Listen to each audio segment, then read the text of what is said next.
Dakika na par kod ochiko tok saa achiel mar okinyi machiegni e twak moro mokwongo e chenro mar piny kama odwa twak otudore kod chala mar Kenya, weche mopogore opogore matimore e siasa kata e paw siasa e pachoka. Ahinya nyato gi sani mwanyalo wacho ni liet mar siasa kiano osechako chwakore ahinya kosepodi mano motelo ne yiero mano mar higa mar 2027. Nyakwar Muge Jongo kinyi makawuono antiere kae kod welo mar mondo mi wapor wach kotudore kod weche mopogore opogore matimore e pachoka. Odiochieng' manyoro ne waneno ka riwruok mano mar joket sirikal tesre kata United Alternative Government odiochieng' manyoro ne giyango ni gin bende koro gidwaro mar mondo mi ni doho ma ochung' ne piny mangima mano International Criminal Court mar mondo mi onona ne jatend piny Kenya William Ruto kalure kod tulo mosebedo e pachoka. Kopogore kod mano duola mariwo wi oganda kanyachiel mano NCIC bende nyaka sani koro keto jotelo mopogore opogore e nyong'ong ka koro gidwaro mar mondo mi kata ginyiso jotelo makamago mar mondo mi ochop e nyimgi mondo onongi kata odadhoggi kotudore kod weche magisebedo ka giwacho manyalo siayo oganda kendo nyalo kelo tulo e pachokae. Nyakwar Muge Jong mago kachiel kod mamoko wabedo ka watwake achiel kachiel okinyi makawuono to twak maket kod ma okabibedo godo kenda antiere kae kod welo mar mondo mi wapor wach kendo wang'iane ni to Kenya chalo nade gisani. Antiere kae kod Daniel Juma, director mano mar Global Peace Foundation Kenya. Yaure Daniel chiu nade? Oyaure uru Nyakwar Muge achiu maber. Machigne twak okinyi makawuono. Benda antiere kae kod Tom Nduku. Tom Nduku en janon weche mag siasa. Oyaure Nduku ichiu nade? Oyaure antie maber. Machigne twak. Akachiela kod Gilbert Awino. Gilbert Awino en okila kendo en jalonya e weche mag tudruok. Oyaure wakili ichiu nade? Achiu maber. Machigne twak. Nyakwar Muge Jong in benda rwaki ni machiegni bed thuolo mar chwalonwa ote paro penjo moramora kokale namba mar ote machuok 33600. Facebook inyalo yudo wa achiel kachiel Ramogi TV, X @Ramogi TV. Kan bende inyalo tudri koda e Facebook page mara ibiro yuda Joyce Oduor, mbui mara mar X ibiro yuda @JoyceOduor_. Kwachako twak marwa yanga okinyi makawuono dago mar mondo mi wawinjane report mano los no odiochieng' manyoro kod jafombo marwa Chris Awino mano kotudore kod gigo makoro kweth maketo sirikal tesre kata United Alternative Government koro dwaro mar mondo mi doho mochung' ne piny mangima kata International Criminal Court mar mondo mi onona ne jatend piny Kenya William Ruto mano motelo ne yiero mar higa mar 2027. Wang'eyo ni jatend piny Kenya William Ruto ne oyudore ICC mano higni 14 mokalo to masani makoro kweth maketo sirikal tesre dwaro mar mondo mi onone kendo ang'o manyalo timore ahinya nyato magi timore tok tulo man waneno e giko dira mokalo e kaunti ma Homa Bay. Wawinjane monde. Higni 14 nyaka ne jatend piny William Ruto lony jok mar doho maduong' mar piny mangima mar ICC e ng'ute kweth mobalo kod sirikal dwaro duoko jok makamano e ng'ute kendo. Given the recurring pattern of organized political violence, the allegations of possible collusion by rogue state actors and the apparent failure to prevent repeated attacks against political leaders, journalists and civilians, we call upon the office of the prosecutor of the International Criminal Court, ICC, to closely monitor developments in Kenya and to undertake a preliminary assessment of whether credible information exists warranting examination under the Rome Statute. Kweth mobalo kod sirikal dwaro mondo doho mar ICC oyaw fail manyien ne William Ruto kalure kod tulo kod monj mag siasa mosebedo ka kwako romo magi e pacho kae mano magi wacho ni gin monj ma ichwalo kod jonjore mag sirikand Ruto. Should evidence emerge demonstrating that widespread or systematic attacks against civilians are being organized, financed, directed or tolerated by those in positions of authority, we urge the prosecutor to exercise the powers provided under Article 15 of the Rome Statute to initiate an investigation, especially against the person bearing the greatest responsibility, namely President William Samoei Ruto, a former ICC inductee, and to review and determine the status of the previous charges against him. E twak margi kod jofwamb weche e buore Nairobi, jotelo go lero ni tulo mag siasa manyocha otimore e kaunti ma Homa Bay kod ndalo machien nyalo nyumo piny Kenya e bugo ka ok ochunggi. No Kenyan should lose life, their liberty or their property because of politics. No journalist should fear death for carrying a camera. No police officer should be forced to choose between the Constitution and political interests. No citizen should be denied the right to campaign, assemble, or vote because armed militia have been unleashed upon them. Gidwal achiel, gidwaro mondo kel jotim nonro mowuok e pinje maoko mondo tim nonro ewi monj mag siasa mosebedo kadhi nyime e romo mag siasa.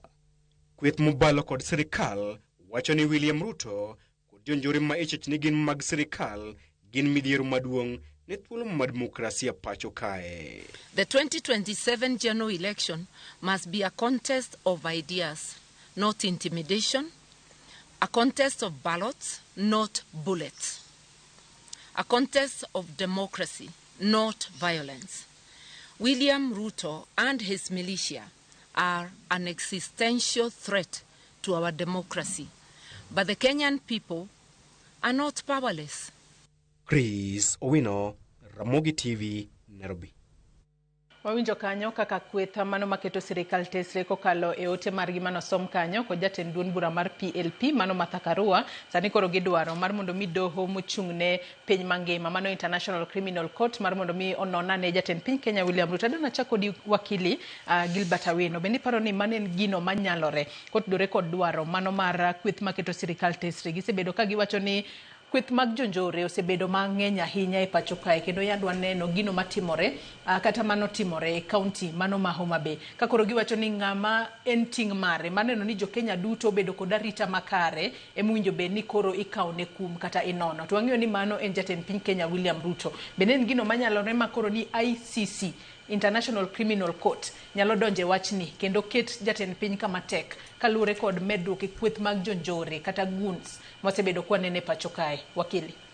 Ero kamana ahinya. Mokwongo gima Martha Karua Kalonzo to gi tim mare wacho ni ibro ter jogo owinjo be ni tero jogo ICC pod en oyu ahinya nikech king'iyo e weche mag sheria mondo ter ng'ato ICC o International Criminal Court ma court ma deal mana gi raia kata ji ma okelo nek ne kweth moro, jo kanisa moko kata mana jok moko mane achiel moro e yo moro, to nek ni nyaka bed ni chunyo wadwaro mani wanek jogi ada ogichal kodwa, nyocha ogigonwa kura, nyocha ogitimango, to en gima nyaka bed ni osebet ka king'iyo tinyalo wacho ni ng'ane manotimo kama. Iwacho kanyo ni podi eno hiu. Podi eno hiu nang'o. Podi eno hiu nikech kose nyaka chope okang' mane makoro gini seche moko inyalo chwale kucha nikech kweth maketo sirikal trese to wacho ni kata sani winjo be ni tere kuro ICC chako nono jatend piny. Court ng'ata nyalo wacho gima winjo be ni tere court. To court ka ngochopo to biro ng'iyo ni to ma en gima wanyalo kawo kata ma gima ok onyal kawo. Podi eno hiu nikech gino notimore nyoro. Ng'ato ka ng'ato wacho ni nugowa. Ok giwach manyoro, gisetemo document nikech wang'e ni ma ok en motimore e Homa Bay, ok en mokwongo kendo mwaneno ka kweth jonjore kata kweth mago mag gunsi tiyogo. Par gino manotimore kata Olkalawi kinde mag yiero madundo bende nitiere kaka kweth mag jonjore bende nokelo disruption kuro kendo weche mathoth ok waneno. Joket sirikal tesre bende kinde ka kinde gi ywak ni osebed ka imonjogi e rombe margi mag siasa. Wakili. Mano kare to kopo nono nitiere kosa motimore to court ma wan go e Kenya ka nyalo kawo individuals matere court mabed charged. Kawo gi ni koro wagolo gi Kenya ni koro odwa tero gi loka kucho. Emomiyo wacho ni pod no yu nikech nitiere weche moko matimore mag inyo dhano ma ok owinjo bed ni kapok iweyo court ma Kenya ka tiseringo kocha. Gik motimore Olkalau kata gik ma otimore Homa Bay kata mosebet katimore e Kenya ka adieri ok gin gik makare. To iwacho ni jatend piny ong'eyo jok matimo jogi. Kenya ka kata kineno joma go bunde ok da gol bunde kata mana oko alfajiri kae takao ndalo ariyo kapok omaka.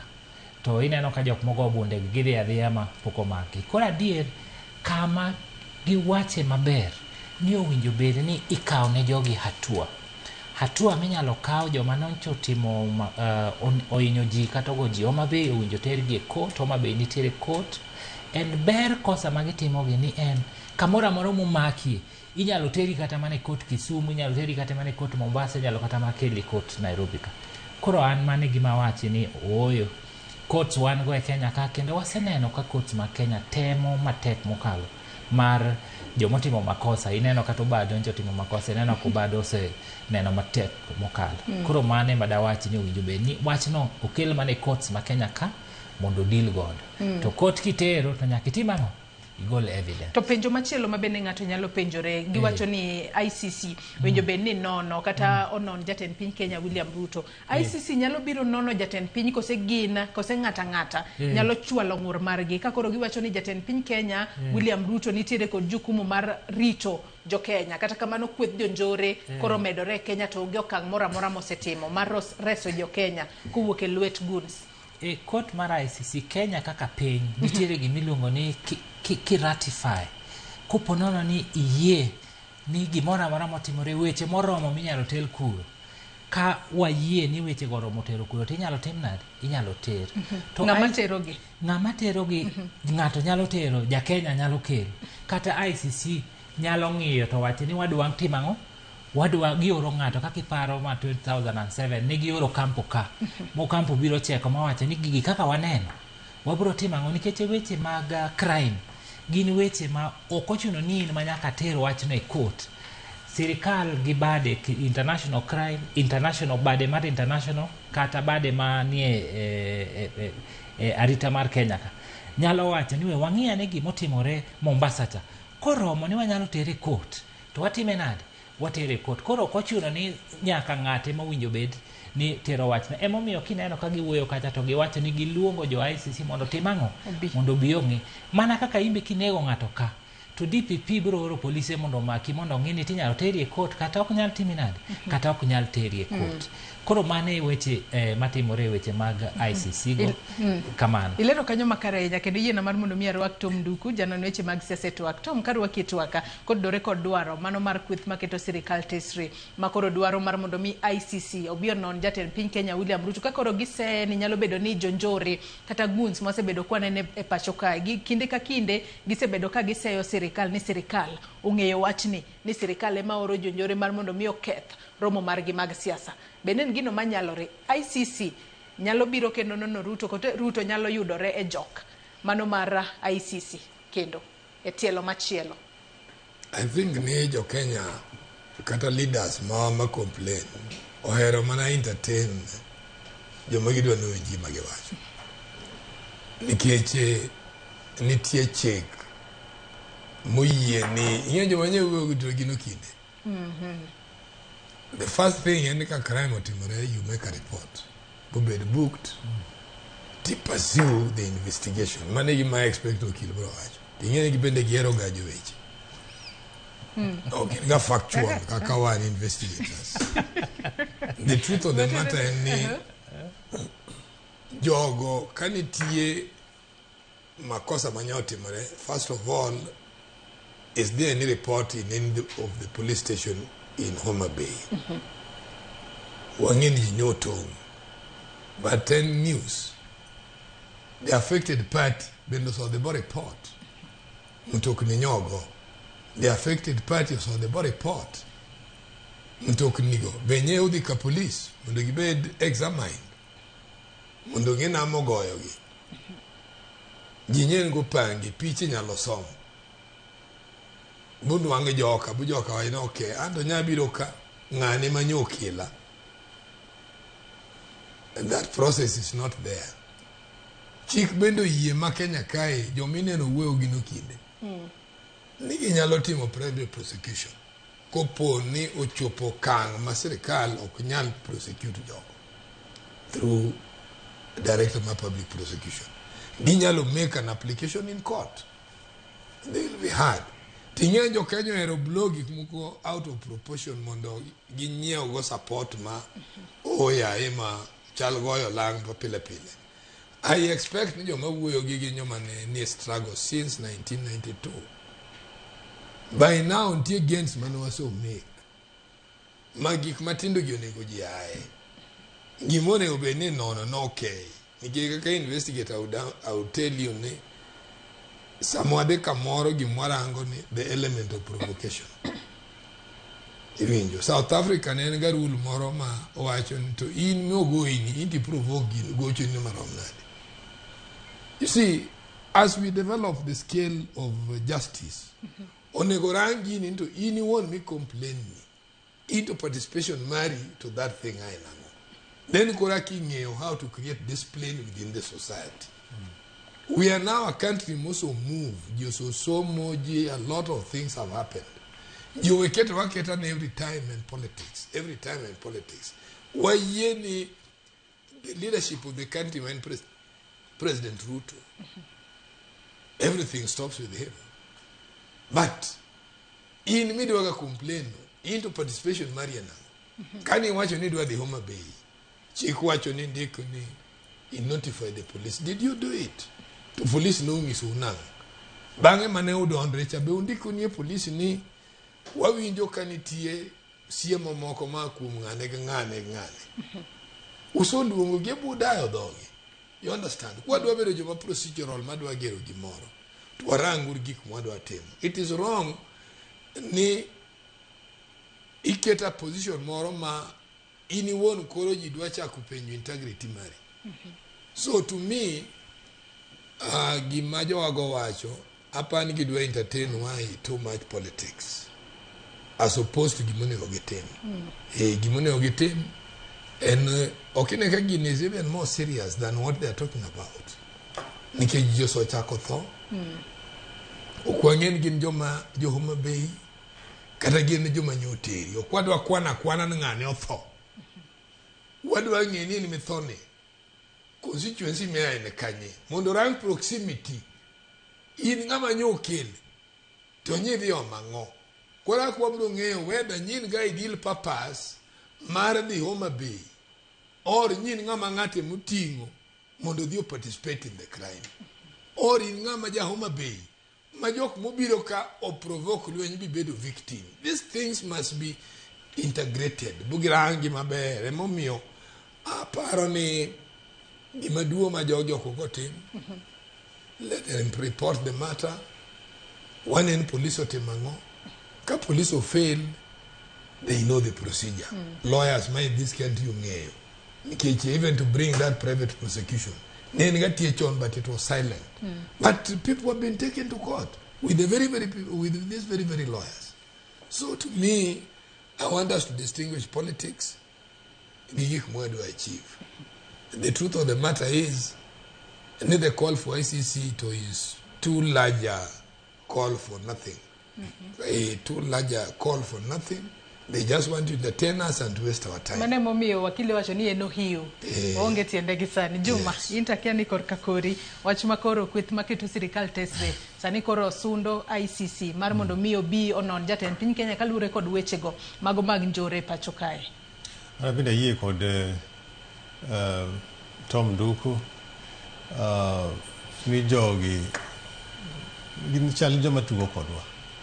To gima nyalo timre Homa Bay. Ok en gima ber. To kichako ng'iyo kaka wach Homa Bay nobiro.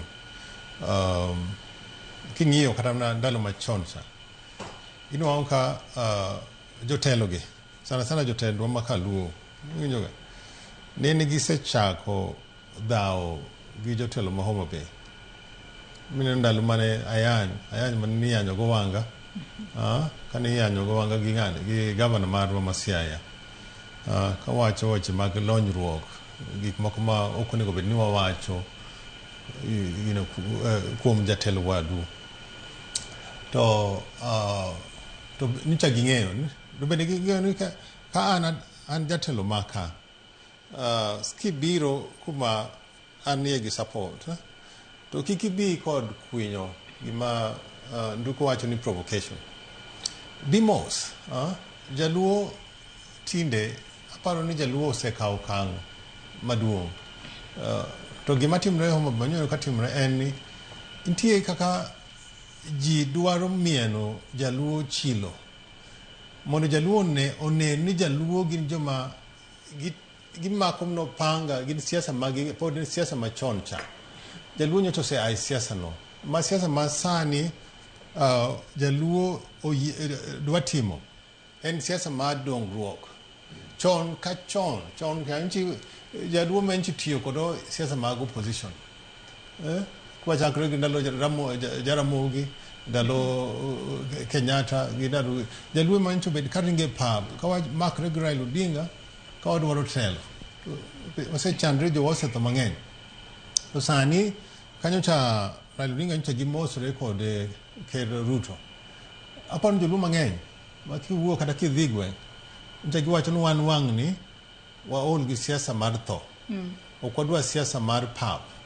wadwaro siasa mar dongruok ma mene kaka awinje igweng ma ae Ugenya kocha to kono sani nitiere jomo oseneno ni jaluo oling nadi ang'o me oling kama to kune gik matimre gi nitiere joma madwaro nwa kendo wawuog oko nwan wang'iyo gi siasa mar ting'o panga siasa mar koko siasa giseng'en jaluo ng'ere gi siasa no koro gidwa kendo sani wawere gi siasa mar dongruok siasa mar penjo governor or MP or MCA into ang'o misetimonwa iwinjoga sani jomineno kwa kedoga joma otelo no jo siasa mineno kawuoyo gi gin gi tije ma sani most of them gin tije governor James Orengo men governor marwa maluor no ka sani wan gi challenges mantie siaya sani joma tiyo gine sirkal masia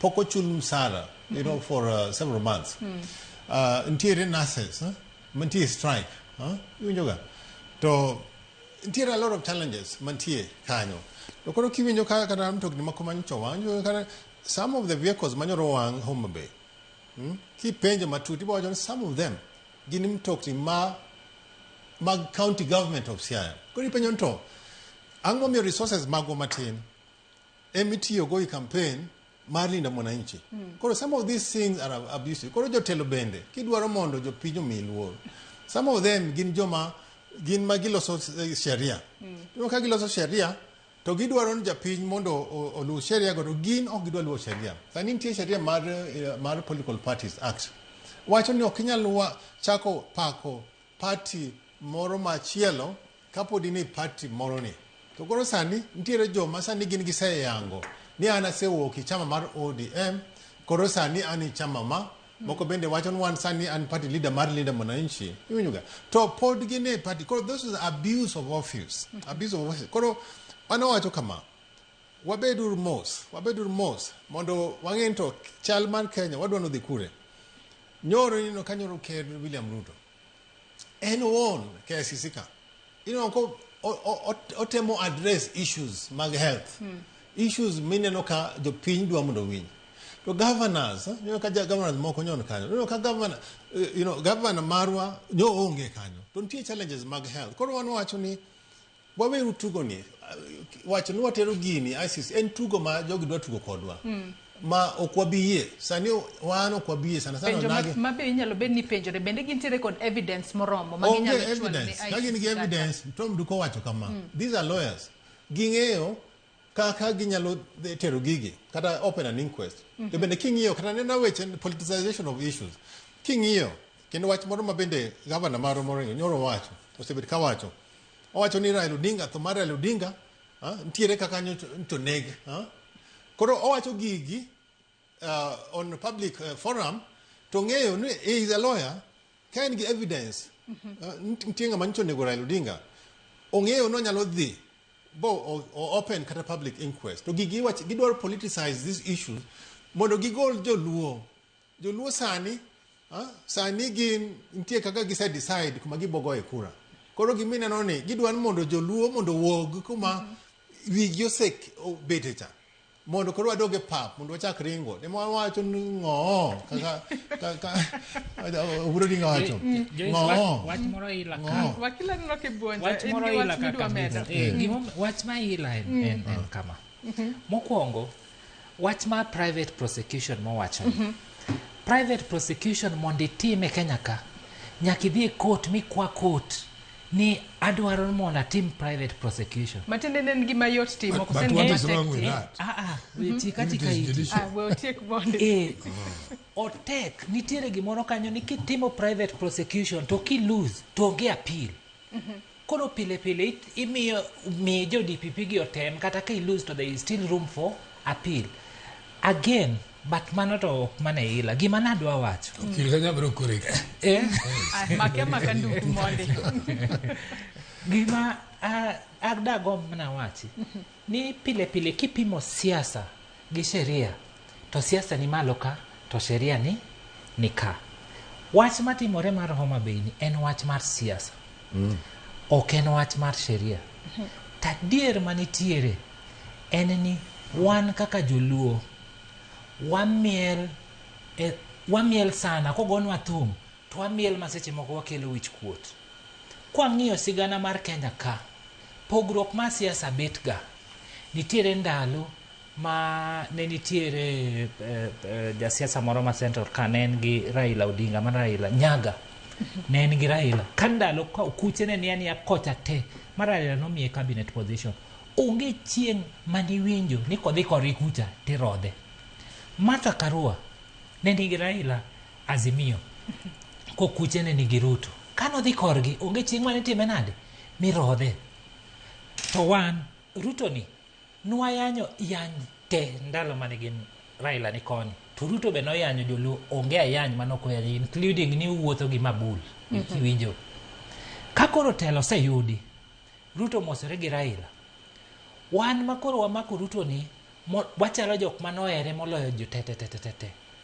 To nitiere mitego moketo no kaka joluo ni kamidware cheo mibiro kete go lawama tikete jaluo. Sirikal mar Kenya ka ing'eyo ni kuonde weche mag pesa kanyi ma wach wuoke okao omiyo mbadi kaka minege ji okao miyo PS Omolo kiji jo duto mochung' ne arita mag security gi kata kikao yugi for instance ung'eyo weche mano omako oyugi ung'eyo weche mosebedo ministry mar treasury. An gima da kwayo ni kaka joluo sani en samenyo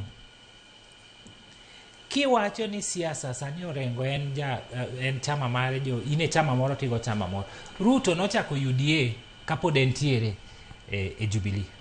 Sani en samenyo kasa ochopo we jomo dhi kocha omany jomo dhi dinda mwananchi omany joma podo Ruto be opodi kamora mora miyudo mipode to ka yudi wakete lweto to water kodwa kucho watim nade wajengo kocha moloyo ka ubeti tigo go ng'ato ng'ama nie telo nigi a bigger responsibility moloyo ng'ama onge telo ma Homa Bay en governor mare en Wanga ni winjo ka opondo Kaluma no wuoyo mokoni kinyono ka tibro neno to magi jotelo ng'ama jatelo wach ne pile japiny winjo moloyo dhana koro ne kadi ne ber to ng'ama provoke nyawadgi. Provocation manotimore Homa Bay notimore gi josiasa mani gi ker William Ruto kendo gitimo ne ker malach kabisa nikech jomoko biro neno ni kare bedo gi ker ni mamiyo jogi tunggi koro timore nade wawere kodgi. Koro anda kwayo gi ni giwewe ji japiny sani en ng'at ma wiyo chiew ng'ata kubiro kata donjo Homa Bay odwa wuoyo gi jorech manie town kacho wuoyo kodgi kosetieko to timre nade odhi ka jomoko be biro rwakowa kwadhi kuonde gi an mane gima dang awachi. Nduku ntiere pacho mang'isi ni make kar private prosecution could be laid in advance. Akikwongi report bokal is satisfied court nadi ba report gini ka police kamano prosecutor koti mugini yes. Kwa yeni Yes. That's why he was lying. It is a long process. It is a long there process. There must be justification. No joko tamore. The statutory body monego be ntimo that mano DPP. Yes. DPP. Police emakodagi. Case chakre police. Obedo investigated wrongly. DPP otamrichi o proper guidance. Iwinja.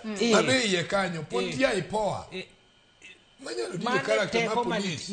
Nitie internal adwan ka weteling. Nitie internal affairs.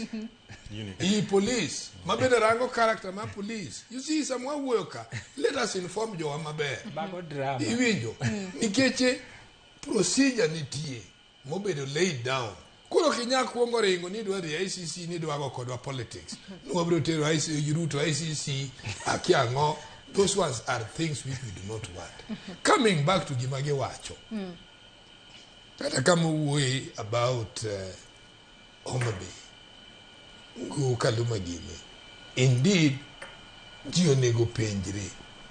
Inya imanu ang okuom jo mang'eny ne karakia Jacom and what Jacom had planned. And it is unfortunate. Niji mang'eny wuoyo Jacom and they did not read the mind of the guy. Jacom ne dwaro peace for the nation. Iwinja. Jaduongo Buru ne no ket kaka no achieve this process on a transitional program.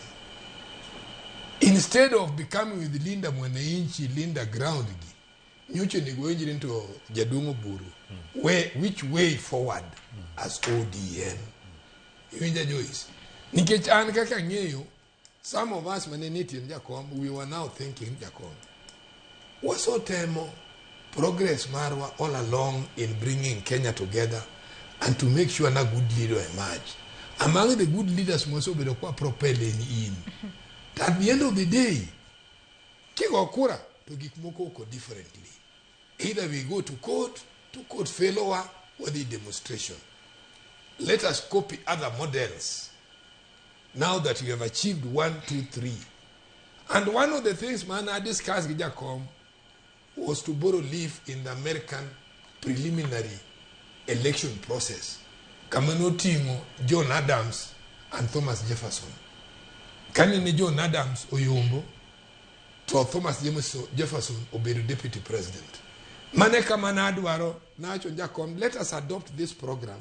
Makunyalo discussing President Ruto. To one develop ODM obey mutegno in a way that when there is a winner, the second person take the command of the second position. It doesn't come in a broad-based agreement. It doesn't come in a way moromaji nanoni ginyo o kawi mupogore. Ne wadu wakete na more a structural way to solve the future. Mundu wawe bedo gulwenje moko mapile pile. That's how you marry konyo penigi. Until when the country has matured, makoro wanya live with the ideals of political parties. Ikitakira political parties gina gikmabero formed as election vehicle. Kine no kutaka jatelo moro nyiyo party moro tene na for election vehicle. Oonge process, oonge program for the future. You understand? Talking jomo wa miyonya kapesa to structure leadership in this country. So to me, gimaone kwa kuangwa team kakajo luo now that we are in this problem. And that's why sometimes actually to me asora angu leaders wagi ngamanya lokelo order kae ngama maeda. Nikeche jolina Mwananchi jo nyalo luongo bubuogo. Jo amajo ground gibino nyalo luongo bubuogo. To nyaka understand okay Jaduongo Buru un buanga. Nikech sani kirango waonde kitanu wadong kaka joluo. Sani lweto rengo Babu Awino Giri is marked with blood. Wanga koni lweto is marked with blood. Ngechene now we need again to calm down mundo wawuo. I don't expect the church to take one-side decision. Sani ni guluongo jowa back to order. Nikichapenju kada jowa majo leader ground. Kajo thopirare udwaga miruto kura mani. Jowa majo leader onda inchigo madwaga nijisi jodhi kunego. Kajo thopirare how are you going to negotiate in other tables? To wano kwa bedo oganda ma oknya rango values magi. Yokongo somto Jacom ne dwarango. And where were people going? Ginyo chona mona leak gik mane Jacom mane some of us ne kudon Jacom. But we expected Jacom to buy them as we progress. To me, ODM needs back to call itself to order. Mundu waluongre wapenye into walarango. Nikikirango giroma becha. Joanye larango. Nothing. Iwi kwa poroga wondre nara. Okay, Jaduongo rengo gidwaro gineno Ruto tiyo marach. Tara kore ingo dwar kura woko. tutugo no bwana Central supporter Mombasa supporter Rift Valley supporter koro miauru kura adwa golo wi kama ontieni why to start through kucha to ngeno ko convince wa mabe ni giji to anyalo lowe so to me the whole concept get lost jowagi oduog back mondo oduog back to order one and okay wadwa progress nadi kako ganda nyaneno kaka Karoli nyogi wuoyo nyoro in a citizen here to kirango gi gin joma dumka kara kirango joma bende dwa support Ruto dumka onge gima structured wakwongo luongre back to order as ODM kwa dear one serious nikech waso reduce ODM akoro chal giri juluo and this is not the party manager komowe winjo beni en national there come no way party is national we keto gini to the extent ngi ngen gima yuago go penyen gima yuago go jowagi nuane jomo so struggle kendo so suffer to wan wi wa wil ni inu anka ngado chung kwacho ni nuano loso nwandara wiji will ni by constitution 2010 one of the things maja Komraila Odinga not in America no wachigania each and every constituency at least will have a tarmac road koro time mo matter but my leadership needs to solve koro gimanya kwa winjire en kwadwa progress kako ganda mar ODM family I think ni gini kama koro gikini there is need to call back ODM to mondo ODM mondo ngamadwa uki ODM he's free to leave mondo the form party ne to ngamadwa do ngi ODM to do ngi ODM mondo wanino unjo Mombasa what are you thinking unjo Turkana what are you thinking now that we are in broad-based ama kupono jowa de bo wuoyo kaka leader marwa ochomogo Ruto you would be happy still to have our basis in ODM adwa ni mak parano gi kanyo kapok wadhi yweyo mokwongo Daniel into korka kori ang'o minyalo tima mar mondo miki kwa chom ICC kaloni ICC to wang'eyo ni kaka wech nyalo bedo matek kapo ni koro seche moko jogi amua ni seche moko gidhi kata private prosecution kata koro jo ICC ma koro neno ni weche tek Kenya we gior ng'ato mondo kikwa chop kanyo ang'o mwinjo ben ni timo gigi kaka wawacho en weche siasa jo siasa tiyo gi weche gi mondo ginuang' kodo popularity to bende kata kinyeyo kaka wach ma humbe no chakre no nyo bed mwach linda manenjo bed katimo rallies mage wateno kagin western to rallies have been peaceful Sifuna and all this ang momio en Homa Bay kende winjoga emanyoro gini woke koro sani okonego jo makiro sirkal tesreket nwa sana ni gini koro sechopo kang monego ted ICC en gima wanyalo loso within the region to gima chando ji ma ti opposition gini gi sida mang'eny sani gionge achiel winjoga opinion poll wacho ni kagi riure e kagi nyalo rombo Ruto to kakineno kagi wuoyo kaka Gachoga wuoyo kacha Kalonzo wuoyo kacha Matiang'i bende wuoyo ndini nyoro benyolo so chama ne koro opposition is gini gi chaos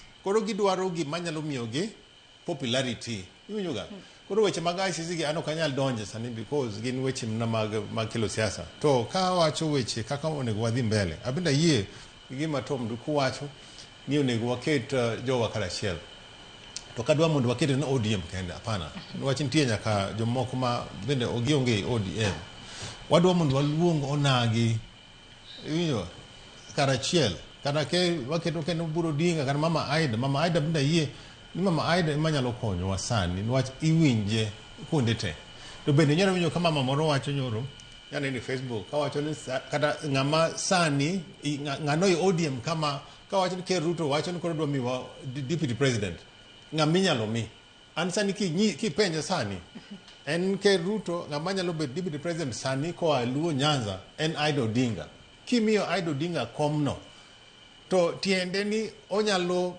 wuoyo gi onyalo kelo Luo Nyanza karachiel onyalo wuoyo gi all these people mondo kel aito kendo en ma jaw gine Raila Odinga nyocho weye koro meno is advice mabe nanyalo chiwo miyo Ruto kadhi mbele lakini maduong' en ni Oburu Odinga mabe naye dagom sana orengo ma James magavana marwa gini iluongi gini joma okadwa wacho joma osed lakini gin joma dongo gin joma onego bed ni gikelo giriwre go buru to gikelo gine karachiel orengo sani ok onego bed ni ringe pap nyoro neno ko wacho ni sani oseroch owacho no roch lakini kata kiroch sani wan nyithindo matindo kuomi onego bed ni unmiwa direction koro kiwuok ni koro in dwa ringe pap kocha gi joka to chayowa joka wacho ni jaluo ting'o panga ma seche ma ka joluo negre gi to gimor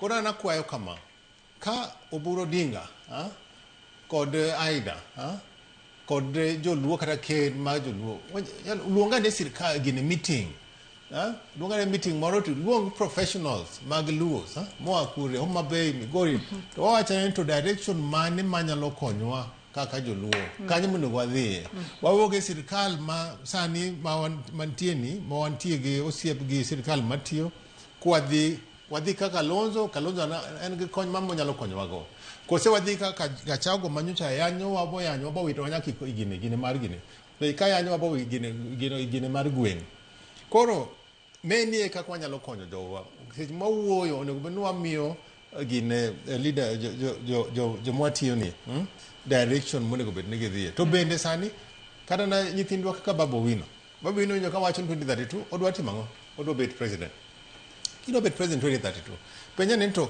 sani ang'o ma kwatimo maber to nyalo miyi popularity 2032 an gima wacho sani kura 207 kaka nwago kura neno ka jaluo ni nogo omakre kod jo Kalenjin bogo kura ma en kura manene Raila noyombo manene okwale akwala koro sani an kipenja wacho ni kura ma jaluo gi kura mar jo Kalenjin onego bedie kapa achiel kaka ni wakero 207 ai wagin makata kwa rem sani to 2032 kaka babo dwa chung ker to wabet wan giango gi kura ma wanyalo timango wanyalo bagen go mbele kocha mak parono gi kanyi ngisa ni wakaw yoyo madundo ka waduogo bendo wabedo ka watwa kod record kaka duola mano mariwo wi oganda kanyachiel NCIC sani koro sewuok oko kendo osechako gwelo jotelo mopogore opogore ma itudo kod wacho weche manyalo siayo oganda kendo nyayo tule pachoka mondo bi ochop e nyimgi bende NCIC nyalo nono gi yo makare mondo duoka ne chien weche go mag siayo oganda e pachokae wakaw yoyo madundo waduogo kikidhi mabor.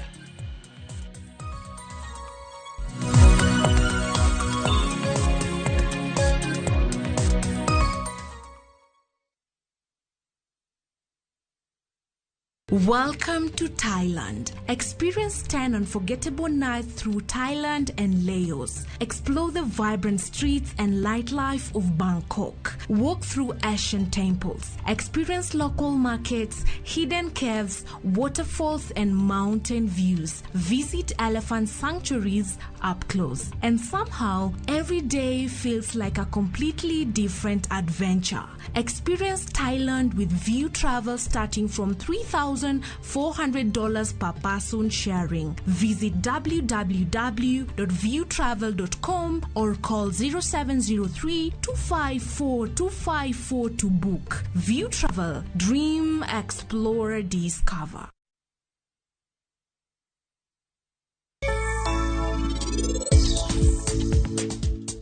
Dawe nyathina, ano kanyal bet kae. Ing'eniya, ano kayie gi keny mari gi Rakeshno. Ema miyo ineno ko kanyal bet kae. Ochuna mondo adogi. Niti ben kod adier. Abro chung kodi. Sama bro wuok e odni, chunya bro bedo ka pari ahinya. Abiro ga gombi ahinya. Okanyal ya mondo wachni odhi nyime. Ukilipa na Airtel Money, unapata 50% transaction fee as cash in your cashback wallet. Sinimina kushow.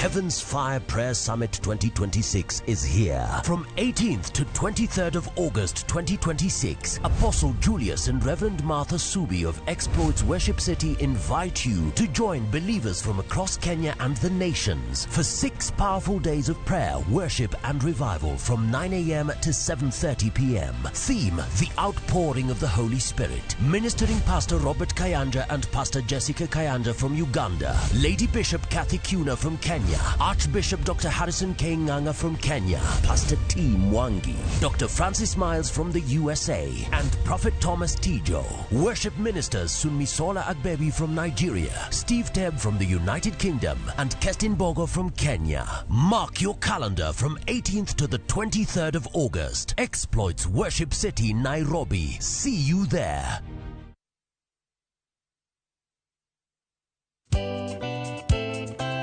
Geso kangeso saparga chel mamidhiambo. Mbamba toko koma ye Tudri koda ngeso kangeso sapaga chiel mamidhiambo e chenro mar tiedero.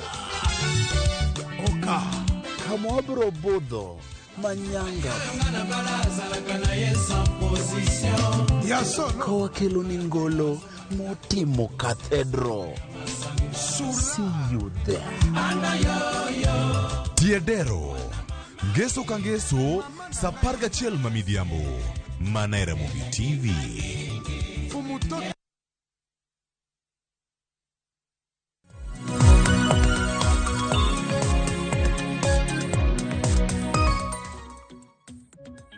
Machiegni kendo nyakwara muge jwang'ero kama na inyako medo kete Ramogi TV twak maromo kuonge chenro mar piny chal mar Kenya. Kaponi kitudri kodwa gisani antiere kae kod wela dek, antiere kod wakili Gilbert Awino, antiere kae kod Tom Nduku janon weche mag siasa kachiel kod Daniel Juma ma en director mano mar Global Peace Foundation Kenya. Mechualo ote magi kokale namba e yore waduto te mag tudruok odiochieng' ma kawuono abobedo kasomogi achiel kachiel mar mondo mi wawinjane pachi kamora mora ma bende inenowa. Ka odhi mbele kod twak marwa dago mar mondo mi wawinjane report mano losno odiochieng' manyoro gi jafambo marwa mano Lidio Keyo kama duol mar riwo wi oganda kanyachiel mano NCIC ongiso Gachagua mar mondo mi obi ochope nyimgi mano chieng' tich ang'wen chieng' tarik 27 dwe ni mar mondo mi oduokane penjo makoni kod kocha kotudore kod weche mosebedo kowacho weche ma ichich ni nyalo siayo oganda kendo kelo athue kata akweda mag dhoudi e pachoka. Kopogore kod mano bende ne gingiso Governor e county mabusia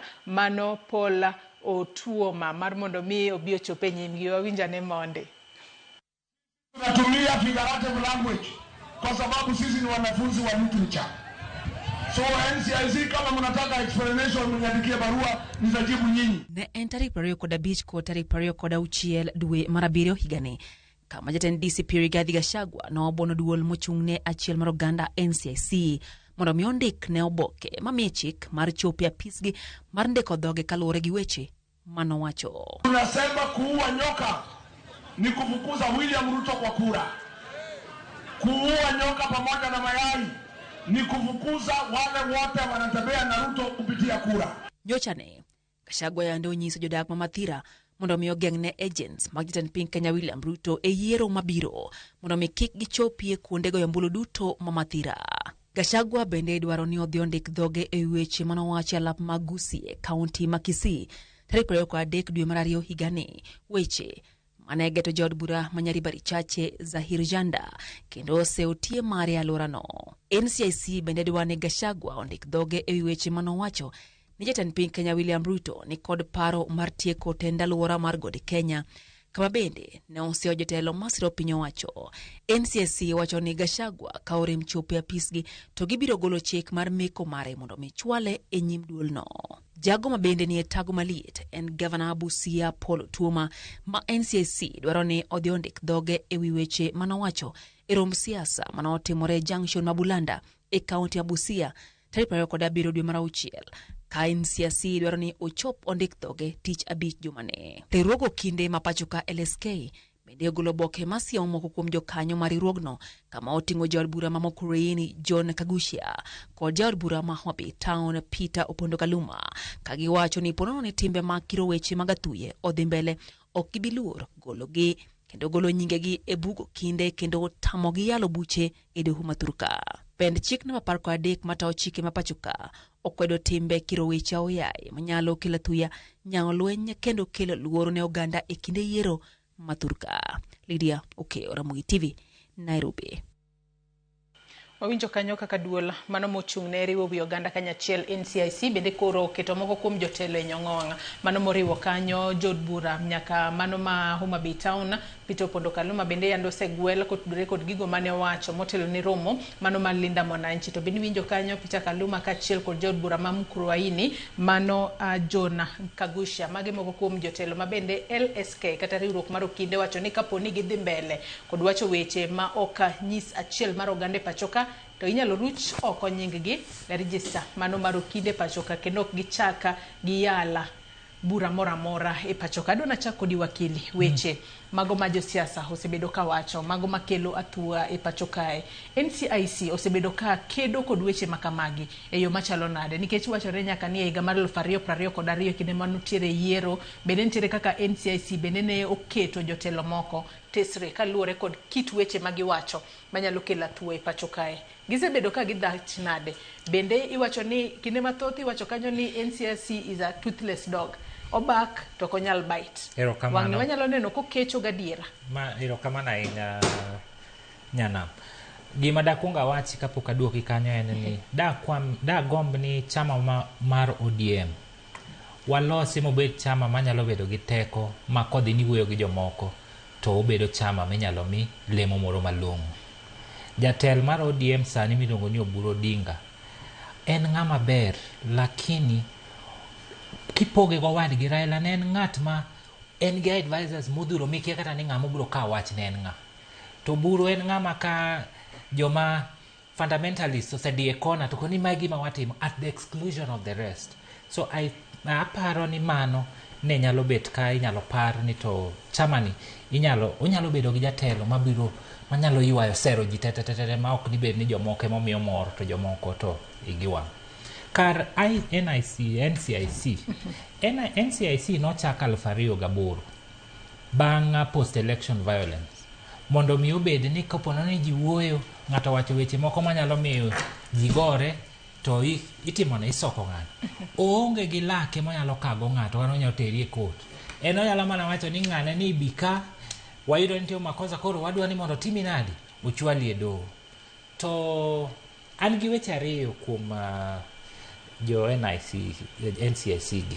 Mokwongo en ni ing'eni noketgi mondo wach mowinjo bed ni ging'iyo, achiel kuom weche mowinjo bed ni ging'iyo en ni kiyudo kaka kabila duto te mantiere Kenya ka ing'iye ni to nitiere jomoko motimnegi upendeleo ahinya kata kwar tije yudo ka omi kabila moko mowe jomoko. Iwacho kaka idhi KRA ka ibiro yudo ka kabila moko achiel kata ariyo ng'eny moloyo jo kabila mamokogi. Kidhi tije mag sirikal sani ki adier king'iyo kata polis kata kidhi ibiro yudo ka nitiere kabila moro kadwa luongo nyingi ibiro yudo ka ging'eny moloyo kabile mamoko.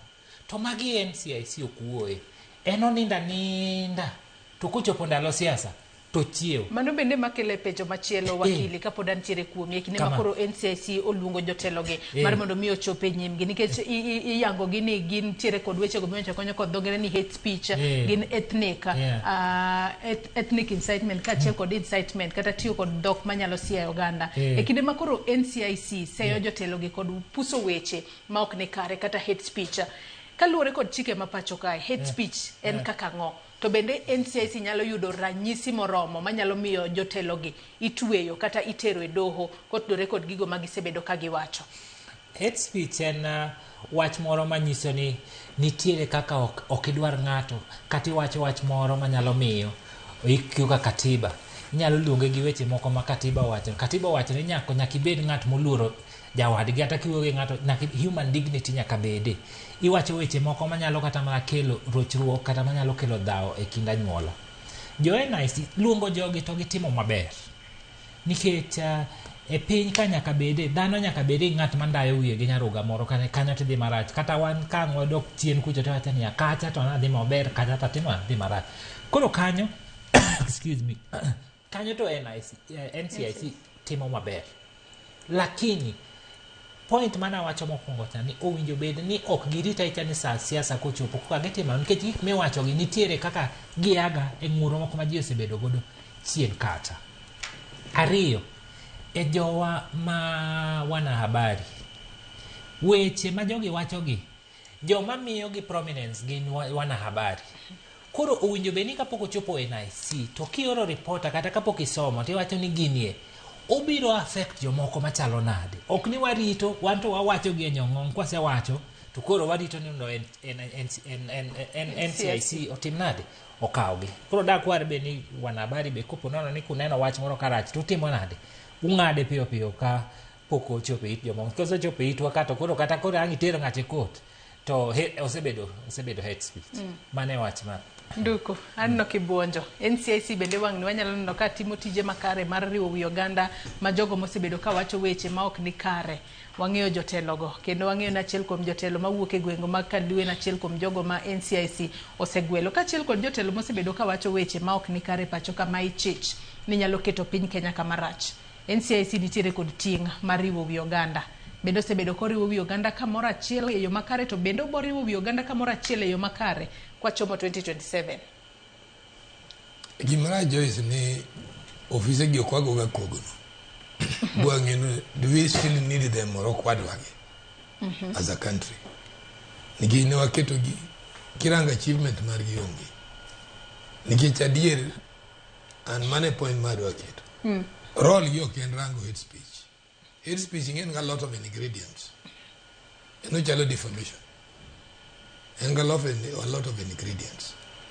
Ma mondere chop kata birange bikete criminal part of it is very difficult. And that's why kata kosiepna ni goyo unu seche moko gole unyaku gola how it is. Ka wacho ng'ane jaku, it is up to me to prove ng'ano jaku. Uno nyakwa nto me wacho ng'ane jaku. It is up to me. And my better annoyed nani mune gabi report the matter when the police will take up the investigation. The truth of the matter is nitie bodies mogi Kenya kae ma wamiyo waketo nige budget to gitimo totally nothing. Actually, ideal purpose margi PC create nango. PC create ka things are being handled evenly. Jichiemo itao marom. Kondiki ji tindiko ji marom. Kaji yudo promotion, yudo promotion on ingredients ne ngani is qualified. Okuni ngani ungi.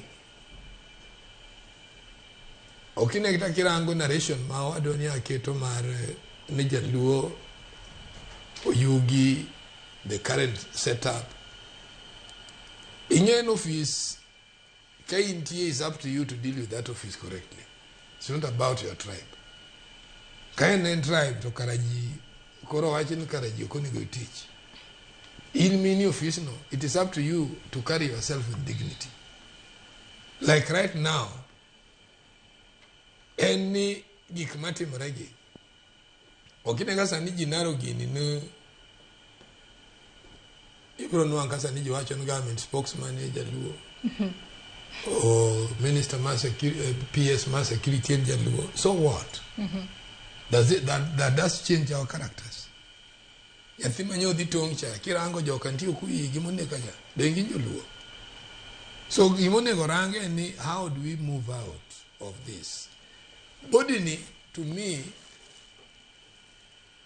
and okabero ni gugoli kecho provoke a lot of things. Oger mananu walungo ja siasa ni walungo ngane to bende gigo gin gik ma wanyalo wacho ni chusi. Otuo mano wuoyo chon kabisa. Gashago nitire weche masewacho kata motelo to pok noluonge. Koro nikeche jinyo press wach Kaloma koro luongo jogi duto. Kineka koro onge sense. And at the end of the day ibro nwango ni gik magitimo go duto they are still subject to approval by DPP. Kagin gik mo border criminal. So the truth of the matter is gigo bedera ne body ni konyal rango integration mar welfare mar jopiny no gibedo created mondo gi advice ga serikal.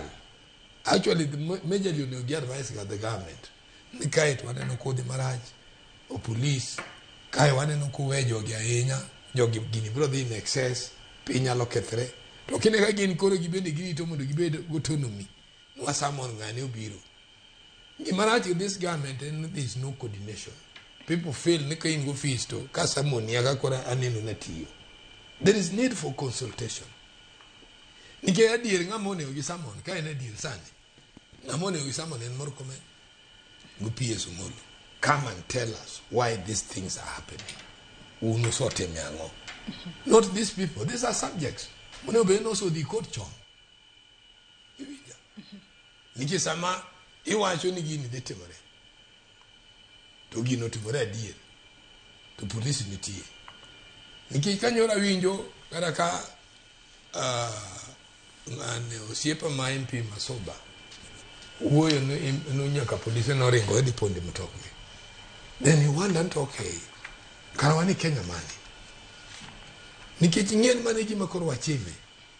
Wachimo kamoro, minyalo weni ng'ani ng'ati. To wadwa ni ng'eyo kendo ng'ubiro nega nkina soro mokore. So gini mondo wageng'e, en gima rach wawerego. So, NCIC, kaberwon, members of parliament of the orang duties gimari maber. Mondo gibed checked.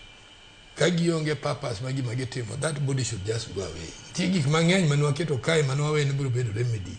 To gina burden to the country in terms of budget, taxpayers' money they are wasting, and they are not helping this country. Nikekita sani mondo gibi yekati ministry kakabwane wacho, no dhikita kiare bono jadi mondeka. To bende penjo monyalo penjore bende gintiere kod ratiro mar sundo jasiasa mar mondo mi obi e nyimgi nikech kuom ranyisi ne gwacho ni Gachagua orem chopo e nyimgi mano chieng' tich ang'wen mar juma manyien kata chieng' tarik 27 to gibiro golo chik mar mondo mi dio make kendo tere ka nyime NCIC gi thuon. Mano to gin go, but you see at what stage are they bringing it? Kagi moko so pukore tao. Koso no ne obeni gi monitor gino chon. Bugi wacho ni DCI ne speech mangacho wacho kwane kaber, call him and investigate him, send us the report. Koro gisomo the report, to gitero kata ni DPP, give us advice. What do we do? Eji neka. Gindi kone, mae gima DPP omiyowa. Gini border civil koso border ngo. Are we able to impose even a fine on these people or not? Ingen gimarai ujo wa maimi utichigi. Gima chanda kodi gini, either nikech office pek na unyano ni yudo tich opogore gi rito office. Rito office, you must do what is right. Yudo tich to nyalo yoda but you rito office and timo the correct thing. And these people should be consulting which ultimately at the end of the day decision matter on ngati court ka lies on DPP ko border criminal. Aye. Juma, in korka kori, NCIC wanno ka giketo listi mag jotelo mopogore opogore. Moriwo ka nyaka jod bura, makori wacho ni bo bed ka inono kotudore kod weche magisebedo ka giwacho ma ok nyis achiel mar oganda pacho ka. Iriwore gi Nduku ka achiel kod wakili ni NCIC mano ko winjo bed ni en gima timo kosin pachi en mane. NCIC nigi ratiro mar luongo josiasa gi miyo gi siem. Gimantie en NCIC onge lak maginyalo kechogo. Lak weni DPP kod police. Weno kakara officers mantie NCIC, ka gin gi DCI officers mobedo makonyo gi tich. Koro gin gionge gi lak maginyalo kechogo. Lakini ang'eyo no ketgi kanyo most of the time ka NCIC kata mokalo cha gitemo ga lean kuom sirkal matiyo sechego to gino interfere kod independence margi kata independence mar police. Wach kineno kaka Kaluma nyoro wuoyo kata even though wan joluo lakini Kaluma nyoro wuoyo marach okonego koseyiere jatelo okonego beni wuoyo kamano. Nitie weche moko makal kidwa wacho tiwe nyalo wacho gi isi gine lakini ikawo microphone tiwuoyo ni nyithindo inyiso gi kaka ni joko biro kama to kal kod gi.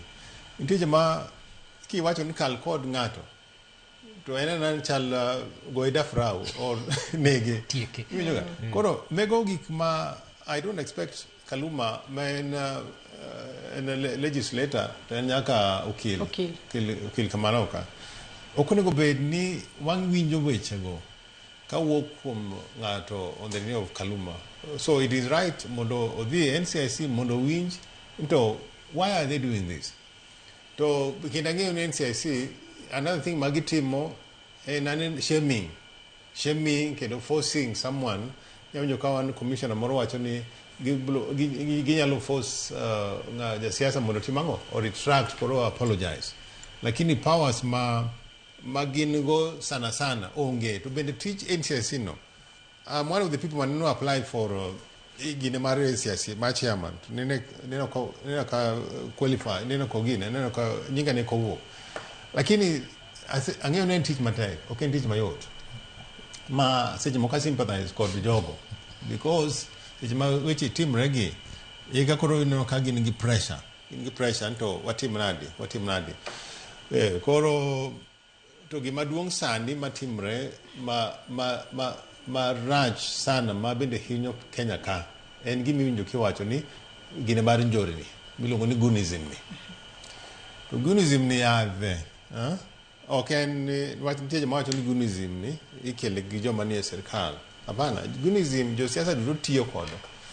Jasiasa duto Kenya ka tiyo gi guns tende gitiyo go rower ni marach ower ni kata man Homa Bay ka no ka tiere kijande mang'eny maonge tije, to ka gionge tije to tiende ni kisebedo ni maonge tich because of the economy mar piny kara economy makonyo no ka kori keto nyathini style ma ka jasiasa biro bom 1,000 kata 500 dijen ka opanga idhi tong' na ng'ane ino ko timo kama. Koro gimonego bed ni watimo sana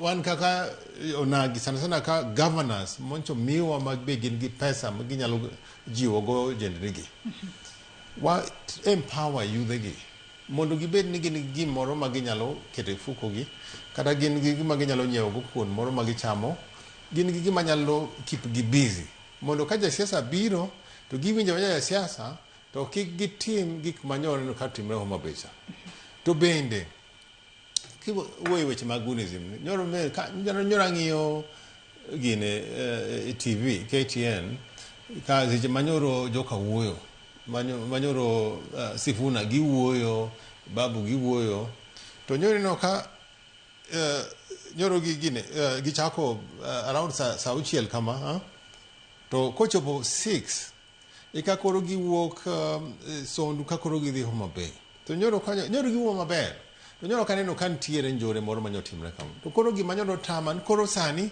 no ka koro wacho koro sani wawuok koro wadhi Homa Bay sa 12 kadhi saa 1 koro ikidhi Homa Bay to sheria mar siasa wan joma nochung 2019 sheria mar campaign wacho ni campaign chakore saa 2 to rumo saa 12 to jogi gin ka 6 o'clock kore ka giwuok ni gidhi Homa Bay to seche ma koro idhi Homa Bay no that means ni you are misusing these people kijande manyoro luwo gigi you are endangering their life because ini mtoka in gi bodyguards to kijande gi mino kotingo machetes koro gi otieno chatting ino otieno koseche botieno kata na police what be the police bende ginano jendewa mwatiyo go kama kama ko bende nyoro gobo ne kiwinyoga koro imiyo police tich matek nwa seche ma ki observe gine time monego bedni gini rumo nyo bedni gi walk gisetieko gine mar to gi walk give I don't think ni gima nyotimre mo binyoro timre to en nan jogi aparo gi bende nyo gidwaro mondo gimoro timre mondo ginwang kaka ginyalo wuoyo go magi soko go wang sirkal ni neno nyoro wacho ni gine dhi nyero gitimo to nyo bedni onge gimo timre to nyo bende kajo nyoro I mean they will be very unhappy koro jogi tiyo gi yudhe marach siasa ema wacho ana kwa gi weuru tiyo gi nyithindwa kidwaro kawo nyithindi mondo gine tiyo gi marach kawo nyithindi mondo idhi go gine idhi go iralis go mondo wane to inyalo risk kose. Wadongi dakika 5 kende to atieko twak mar okinyi makawuono. Asoma ne ote mano mar obila Shemotho ng'isa ka ni greetings Joyce aluo twaka kendo amoro ng'isa ka ni Joyce Kenya is full of drama. ICC Ruto ne osenyono mawuoke. It's not new to him. Ne otere mana kaka jasiasa to ok ne otere kaka jatend ker. Odhi mbele kowacho kae ni jo media noter ogai mar obila ne oter gi jok mamoko. Ker ne ok oter ICC. Ka nitiere rocho ratich oganda, it's an individual responsibility and not collective responsibility. But wait, gin evidence mage ma opposition dwa tero godo daktari ICC. Ruto odich loko such Kenya at large to joyak Kenya madwaro shares wuotho kawacho unverified informations. Odhi mbele kwacho kani Ruto kaka ker en jatend sirikal nitie bede sirikal machalo arita kwe. It's upon IG, CS Interior and PS Interior to restore peace in Kenya through arrests and successful prosecutions. Once kani Joyce gima pode chando Kenya en mibadhi. Ndalo moko President Uhuru nochako lwenye mar mibadhi ne owito osiepege karibu te. PLO Lumumba nowacho ni if you want the best way of ill-gotten wealth, join Africa politics. Josiasa kata jasiasa mora muyie manyo mana kaka onyalo yako mwandu jopenya. Mwandu maruto manyo oko Kenya ema lit ne opposition.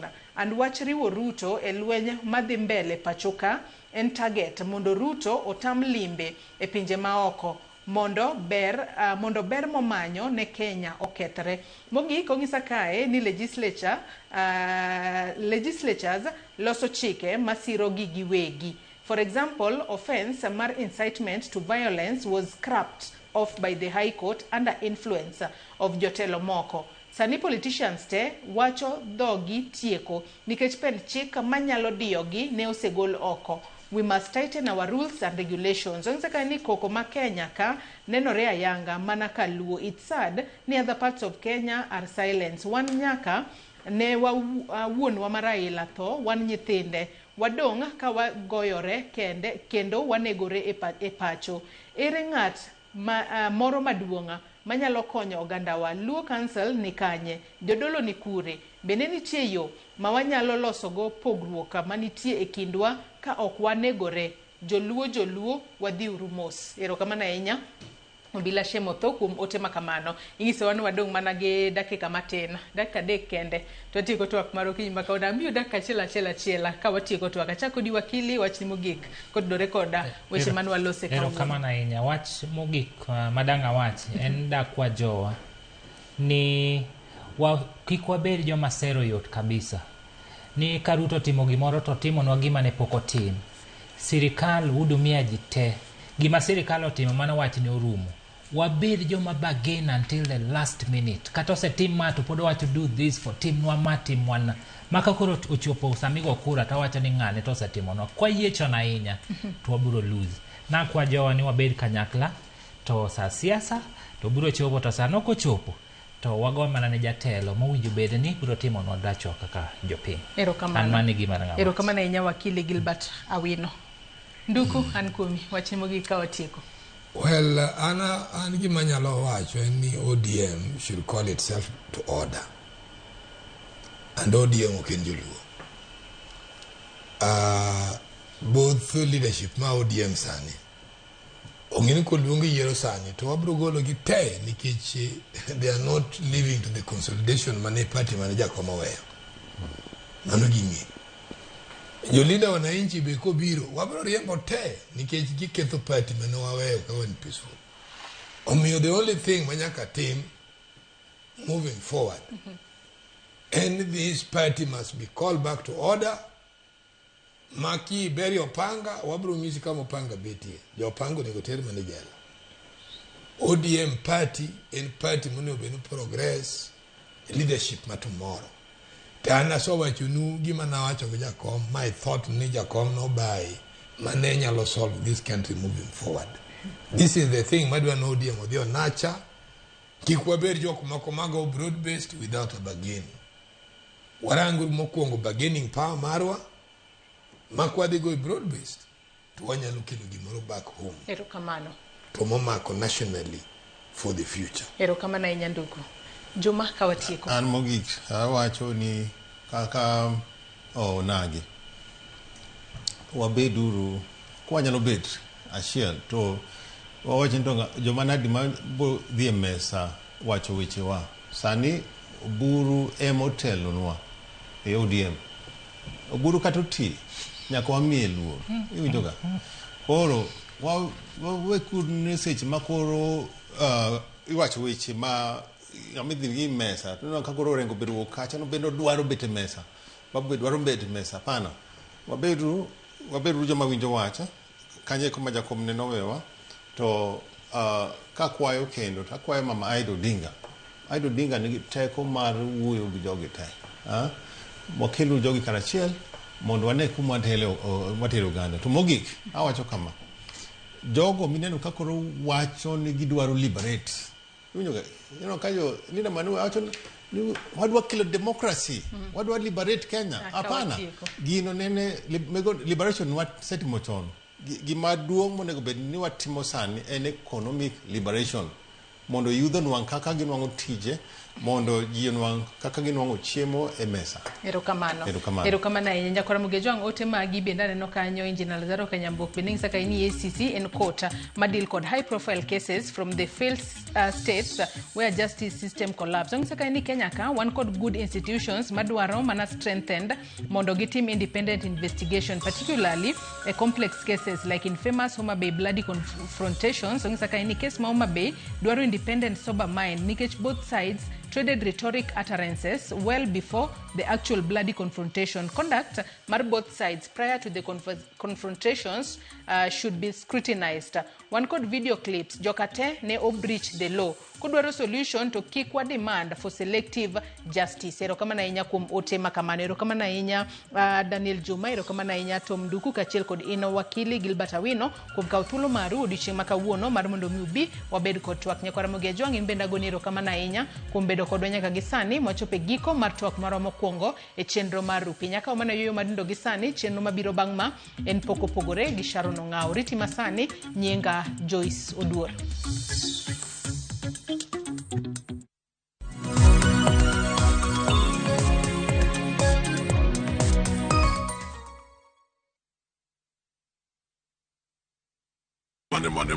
Money.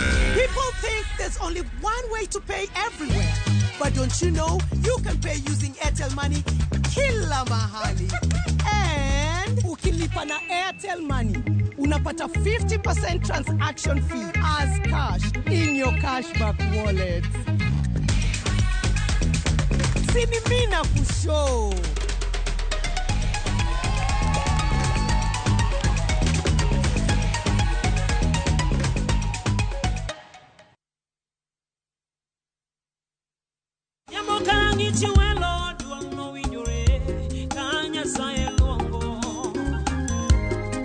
Nyasayeko kapenyo dhano karaini kanye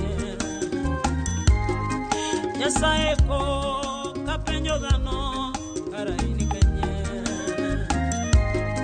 Kinde magingima Yesu nibiro na Mondo iyud aseyudo chang kaka skiza tune mari D star 811 star 500 hash.